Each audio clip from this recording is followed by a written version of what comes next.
Cyberpunk 2077. And boy, oh boy, was I delighted to be playing this on the Switch. It was an interesting experiment to launch this game up on a portable device. Obviously, people have been playing this on the Steam Deck for a while now, but on a portable device like the Switch 2, where it is supported by the dev for this hardware. Rebuilt. A lot of concessions have been made to make sure it runs on the hardware, but for the most part, it runs well and looks pretty damn good. Cool. It doesn't look like a PC with a massive GPU in it, but it looks good. The lighting is pretty good. If you're looking for stuff to stick out with shadows and lighting, you will absolutely see it. But on the smaller screen, it just feels pretty natural. On a larger screen, you'll see that it's not on really powerful hardware, but it looks good enough. The things that I think, where I think it loses some of the beauty of Cyberpunk 2077, I am an apologist for how it ran at the start, because I just fell in love with Night City, the world, even the dumb NPCs that were walking around that have been updated heaps since launch, just created a feeling of a tone of a world that I'd never really spent a lot of time in video games, and I fell in love with the characters and I fell in love with the stories that the game was telling, and have loved this game ever since. Some of that is lost in this version of the game, Ultimate or not, in driving around in Night City and the streets being empty and like unpopulated, because it chooses, the hardware doesn't render them until you get out of a vehicle. So you can't see people walking around. There's no sense of a living, breathing city. But that's only a problem if you want to fall in love with this thing, not just play through a great first-person shooter / tech hacker RPG. Because I chose to jump in at the Phantom Liberty DLC, which you can do in this version of the game. You can, if you've played through Cyberpunk on a different platform and haven't played the DLC, this might be a great place to play Phantom Liberty. You can jump in there, start a new V, and you're away.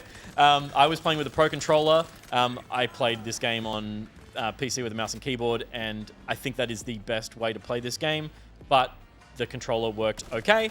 I'm not great at controller shooters anymore that aren't really optimized. Like, obviously, you hear me talk about Halo a lot, and Halo is a game that feels arguably better with a controller than a mouse and keyboard, but that is not the case with most shooters. And this one is thumbstick messiness. It definitely has the left trigger kind of snap to the Call of Duty, like the COD console stuff, which helps a bit. I was getting used to that by the end of the session. But it is very playable and holds up in terms of hardware. Playing 2077 like looks and plays better than Pokemon, right? Like it feels like it's doing more work, and it has clearly been really well optimized. Like CD Projekt know that code very well at this point, having had to go and troll back through it to tidy it up for every platform. So it's launched really cleanly here, and I really enjoyed it. I did also play with... Barry the Robot asked a very important question. Can you use the mouse function again? You can. I did. But before I used the mouse function, I used the Joy-Con Gyro aiming controls. I didn't even know they existed for this. I feel like, maybe need a little bit of time with to get used to it, but is probably going to be the way that I play through this game for the next 100 hours. Looks awesome. And Jesus. Like, as you can see, I was really on point with my shots there. I didn't record any footage of me playing with the mouse. With the mouse, yeah. But it was night and day when watching you play. Absolutely. You went from that to clicking heads. You were just straight on heads every It actually works really well. Yeah. I was surprised by how well it worked. It was comfortable when it was sitting on the table in front of me and I was kind of like looking down at the little screen and mouse and keyboarding there. We put it on a TV setup. I don't know what scenario I'd want to have the mouse Joy-Con set up on the docked version of this. Maybe if I just had if I was playing it on my computer monitor or something like that and had it docked in there. But you kind of want to, I don't know, there's a, I was using a little bit of it before just on the side of a couch and even on my leg, and I heard a lot of people in previews talking about it. It's like, that's almost enough. You're just really doing that finite aiming within this box, and the rest of it. The thing I found was a bit tricky was there are buttons on the side of it that you still need to be pressing, and there's a thumbstick that's often now not needed. So it does kind of, you have to reprogram your brain. It's not just a 2-button, these 2 fingers and moving it around. It's a rewiring of how this feels. It's not just a straightforward mouse. And there's face buttons on, you're using the left Joy-Con. In my case, I believe you can switch it around if you're left-handed, but I was using my left hand for movement still. And so you've got the face buttons for some of the functionality of the game. But yeah, you kind of lose access to reload and to, like, it becomes with that button, it becomes so complicated and uncomfortable, and I think would be like not ergonomically that's the thing. Smart it to looks play like long one of those sessions ergonomic like that. Mice. But not because of all the face buttons. And again, I say retrain in the sense that it's a long game. I think if you went, right, this is how I'm going to learn to play this game, maybe after 3, 4, 6 hours, you'd be like, yeah, I've got this down pat like anything. Yeah. But that's a bit of a steep learning I was curve. releasing the mouse hand to press buttons on the D-pad on the other side.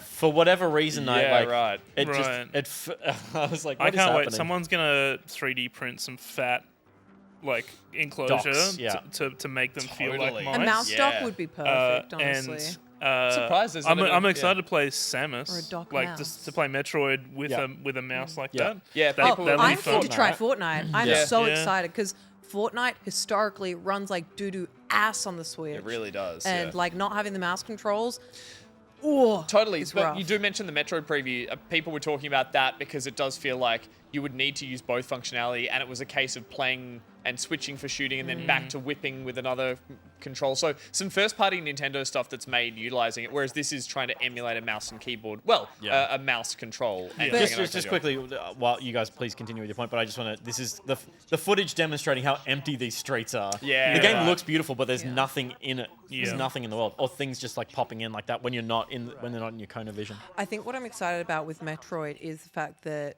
in my opinion, I think Nintendo historically is very good at making first-party games that use their sort of like unique controls to the best of their abilities, and make it easy for you to learn how they work. Like the Wiimote and Nunchuck is.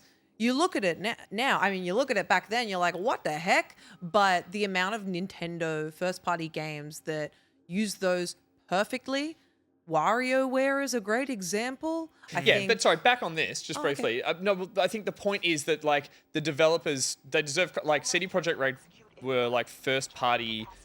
Instead of, they outsourced the porting of Witcher 3 to the Switch to a team that did a really capable job, but it definitely suffered. This was some first-party devs speaking with Nintendo, going, we want to utilize the mouse and keyboard, the mouse control, and had Nintendo whispering in their ear, being like, here's how we would sort of suggest doing it. I totally agree. Yeah. A first-party property will be the one to really do it justice. Like but I Welcome think, to Donkey Kong with a mouse. but I think Oh. they've gone pretty far And a with this Kong one to make it feel like it is You mean Knack 4? designed well. You say Knack?